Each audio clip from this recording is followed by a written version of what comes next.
everyone, welcome back to my channel. I'm Taj. I'm fairly new at this whole YouTube thing, but I really like talking and engaging, so I figured this would be super cool to tell people some of the experiences that I've been through in my life. I've been through quite a lot. I had a little poll on Instagram and on Facebook where I asked people which story would they like to hear, and this story here is one of the ones that won. There was this one and another one, so I figured that I'm just gonna do both because I'm gonna work on my little head.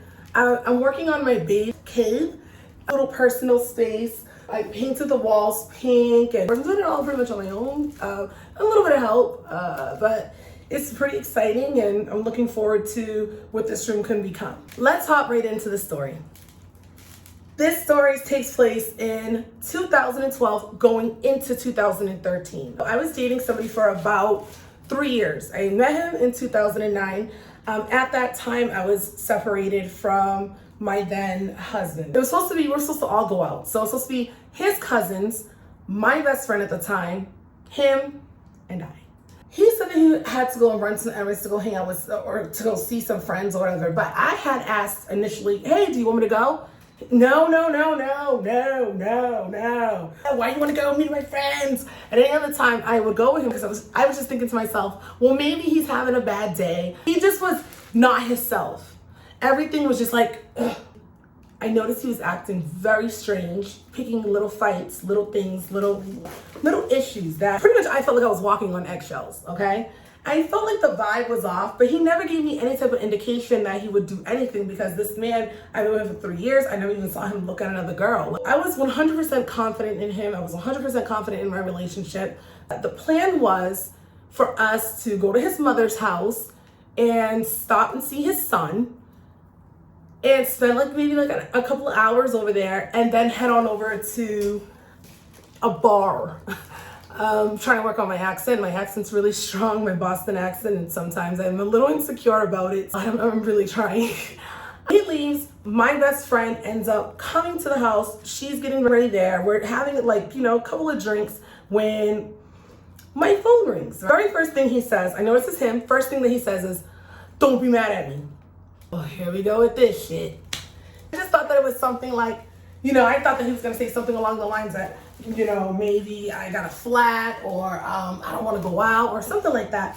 He's like, oh, we're playing dice at my boy's house and I'm up like $5,000. And I'm like, you're up 5,000? I was like, well, that's good. That's what's up. He's like, yeah, and there's no way that I can leave right now.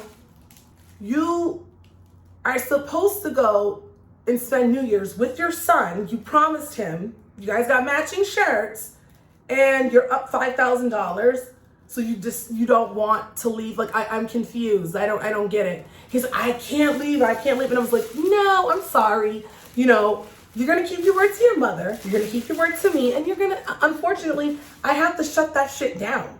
And it wasn't really for me. It was more so for his son, right? Because I don't want any kid to feel let down by their dad or anything. I got this 5,000, no, I don't even want to go. And I said, well, I'm going to tell you this, okay? If you decide to stay there for the rest of your life. That if you let your son down, okay? Now, his son is not my child. But I said, if you let your son down tonight, you're going to be on the run from me. Forever. So stay there. Move there. He's like, oh, no. All right, fine. I'll meet me at my mother's house. Yeah. Meet me at my mother's house. And I was like, don't play a stupid game. Because I kind of felt like he wanted to play a stupid game. And usually when people play stupid games, they always win a stupid prize. I said, don't play a stupid game. Okay? Don't play that. Oh, no. Hold on. So at this point, I'm hopping in the cab with my friend. My friend's driving. He's on speaker. I look at my phone and I realize, hold on, I've been on hold this whole time. I hang up and I start calling him back. He's not picking up. So he's obviously having a bad day. I'm not going to blow his phone. But then I decided to blow up his phone. So I was like, this is odd. I arrived to his mother's house thinking that he would be there. I thought I would figure that he would be there. His mother's like, no, he's not here. He's not here, but come on in, wait for him, because he did say that he's going to spend time with his son. I'm sitting there with the mom. the aunt, the son, the nephews. I'm sitting here with everyone in his family, me and my best friend, okay? 9 turned into 10, 10 turned into 10:30, 10:30 turned into 11. Not only am I blowing up his phone, his mother is blowing up his phone. My best friend is blowing up his phone. And most importantly, his son is blowing up his phone. Even his grandmother was blowing up his phone, okay? If my grandmother had his number, I'm sure my grandmother would probably blew up his phone. Oh my God, do you think something happened? Because that's the first thing that women think. When a man's not picking up his phone, the first thing we want to run into is, oh, maybe something happened. Maybe something did happen. And it's not what we're thinking. We're thinking he's in the hospital, and a lot of the times he's in somewhere and it ain't the hospital. 11 turns into 11:30. Now his son's like, where's my daddy? And I'm like, I don't have any idea where your father is. And I'm like, who does that? Who stands up their kid? Like, that's so weird. Like, 11:45 turned into 11:55, 11:55 turned to 11:59, and then next thing you know, it's 5, 4, 3, 2, 1, and I'm already thinking like this: 5, 4, 3, 2, 1. I'm gonna fuck him up, because at this point I already knew something in my head. Because at first I was like, oh my God, maybe something happened, but then that other side of me kicked in like, no, nothing happens, and he's not at a dice game up $5,000. Get up $5,000 in a dice game? Who are you playing with? Who are you playing with? Who is at this dice game? Is it Rick Ross? I'm like envisioning a $5,000 dice game. His mom can tell that I'm mad. She's like, I'm gonna call different hospitals. Maybe he's in the hospital. Like, lady, okay, you waste your own time. I'm about to leave, and the aunt stops me. At this point, I'm like, lady, get the fuck away from me, because your nephew is a piece of shit. That's what I should have said. That's what I really wanted to say. But I just smiled like, get the fuck out of my face. Get the fuck out of my face, lady. I'm so mad. I don't want to talk to these people. At this point, I don't know if these people are the ops. I don't know what's going on. I'm chilling, laughing with everyone, smiling like, I may have to blow your house up. I try to always be positive and always give people the better benefit of the doubt. I'm going to take a water break, because I can talk and I can talk. Oh man, I will talk your ears off, because now I'm getting deep into the story, and now I can feel the anger coming up. Because every time I think about this and I think about what he did, I'm like, yo, women come and go, but your son is forever. Like, that is your child. Anyhow, Grandma keeps talking to me. I don't know why she kept talking to me. Sometimes I wonder, like, is the grandmother in on this too? I don't know. I'm like, hey, I gotta go, we need to leave. I go onto the porch. I'm walking down the stairs. I see him pull up. He didn't notice me at this point, because he's driving, like everything is fine. Like, hey, look at me. I just stood up my girl and my son. I don't got a care in the world.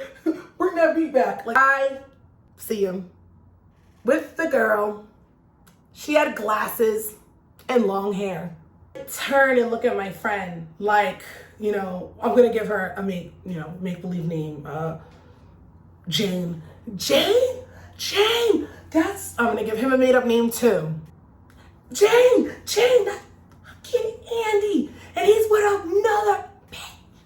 And I knew that when I saw him and he realized it was me, that shit was gonna get real. I knew it. I felt it in my bones. And my bones was just like, shit's gonna get real. And my body was like, yep, it's gonna get real. Because the feeling that I had when I saw him pull up with another girl, laughing and joking, uttermost disrespect, even if he didn't know that I saw him, but it was just so disrespectful. It was disgusting. As me and him lock eyes, he drives off. Coward. He drives off. Right when I go to run over to the other side, because I knew because we were too far the distance from each other. If I would have ran towards the car, he would have just sped off on me. So I knew that I had to, because I just knew. What do? I throw the car in reverse, go over on the sidewalk. Now I was actually driving on the sidewalk for about 10 seconds. Driving on the sidewalk, got off of the sidewalk. I'm driving down Blue Hill Ave in Dorchester, Massachusetts, which is Boston. It's the hood, beeping the horn. Beep, beep, this motherfucker's a cheater. I'm screaming at the top of my lungs. he's a cheater, he's a cheater. I don't know who I was screaming to because it was cold outside. Nobody was outside, but I was just screaming. Like, I'm gonna expose you. We get to a red light at a busy intersection. I'm thinking he's gonna run the light. The intersection's so bad that if he would have dared to run that light, it would have been fatal. As we got to that light, I drove up on the side and I tried to like kind of block him off. The girl puts the window down. It's the neighbor. Who knows about me? Her glasses was foggy as ever because she was like, what's wrong with you? As soon as she said, what's wrong with you? I know I shouldn't have. I reached I reached into the cab and yanked. Now I'm new to YouTube, but so guys, use your imagination. She put the window down. I stuck my hand in. It gets a little crazy, right? He then steps on the gas while I have the girl. So I let her go, right? My car door was open. And he hit the car door. Okay, this is what we're doing. You're gonna run from me. And next light, I then reversed as if I was gonna take. Now, Dorchester has busy intersections, so I'm trying to paint a picture here. Dorchester has busy intersections. This is New Year's Eve, New Year's Day at this point, actually. People are driving crazy, and I guess I became one of them. I went up on the side, right? So this is his car. I went up on the side and tried to block him in, but then he wiggled out. So what I did was smash, smash, smash. Hey, you fucking cheater! Screaming at the top of my lungs again. And he was looking like, what in the is going on? Can you believe this? He then still drives off the door, like his fender's hanging. I'm still chasing him all up and down Dorchester, but get this, okay? Here's where I messed up. I'm chasing. He drives to a house. As soon as he drives to a house, a bunch of girls come outside. It's her friends and family. So as soon as the girls come out, I throw my car in park and I go right on out, run out. And she's like, what's wrong with you? What's wrong? And the girls are like, what's going on? What's going on? And I'm like, you know who I am. You're the neighbor girl. Like, are you kidding? Oh, he said that y'all broke up. I've been with him for the past 4 months. You've been with him for the past 4 months? The whole time that me and her sitting there talking, arguing, actually, he goes and runs into the house. This is the wall, and this is him. And I'm like, I fucking take you, Andy. All right, the scum of the scum, and you and him over the scum 1 and scum 2. So she's like, I don't have a problem with you. He said that y'all broke up. How did you think that we broke up when I was always around? Oh, he said that you guys are just friends still. And you believe that? Why wouldn't you have came up to me and said, hey, are you with him or not? I'm standing there talking to her. He then gets into his crashed little cab, runs. He runs right on the side. I go to chase him, obviously. He's faster than me. Running the cab in front again. Now I'm following him. He gets on the highway. He turns his lights off and just drives. I end up going home. My eyelashes was hanging off. My shirt somehow was ripped. I don't know. Car was crashed. Came home boyfriendless. I was like, I left her and I had a boyfriend of 3 years. And now I have nothing. I have nobody. I have nothing. This is a terrible year. 2013 is a terrible year. No, this is just, 2013 isn't going to be a terrible year. I got to get active. Thought 2013 was gonna be a bad year, but 2013 was amazing. That was the first year I started dancing. I was like finding myself. I was hanging out with different people, and like it was like my first time. I felt like I can fly. I was just flying. It was just like I was free for the first time because I had left a marriage and went with this guy, and now I'm like I could do whatever I want. I could really do this. Like that was the year that I started dancing. I think I started dancing probably like a month later. He was taking care of me. That's one thing. I had quit my job for him. I had moved for him.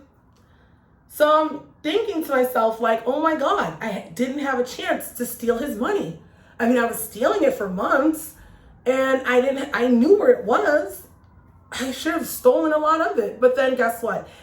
What happened ended up being a blessing in disguise. Because I started dancing. I found my confidence in a different kind of a way. I didn't necessarily have to dance because, of course, I was at a college degree, but I wanted the fast money and I wanted it fast and I wanted to just do different things and just meet different people and go different places and yeah, it all worked out for me in the long run. You could never be too. It's good to trust. It's always good to trust, and especially when you're in a relationship, but don't be a fool. You know, nobody wants to be with a girl that's like, where are you going? Where are you going? Who you're going with? Why? Huh? Like, no one wants that. But don't be the girl like me that's like, oh, that's fine. That's fine. That was young me. Now me, I'd be like, where are you going? Whoa. I'm not going to stop someone from doing what they want to do, but be smart. Don't let these guys walk all over you, or don't let these ladies walk all over you. If you feel something in your gut, then you know what? Probably is what it is. It probably really is what it really is. So I want to tell all y'all, thank you for watching. Please like, comment, subscribe. I talk back. I comment back. I'm a friendly person. People's always telling me, they're like, you're so friendly. And I'm like, just don't mess with me. I'm just like, no. Anyhow, I am excited for what this YouTube thing is going to do. I'm grateful for 100 subscribers. I'm grateful for 1,000 subscribers. I'm just grateful that I get to talk and engage and meet new people. This is gonna be so fun. On to the next story. I'm gonna do both stories that had the highest votes. I'm gonna do it right now. I'm gonna do it. But I'm gonna change this to make it look like it was 2 different days. It's actually the same day. I'm a riot. Anyways, thank you for watching. Bye.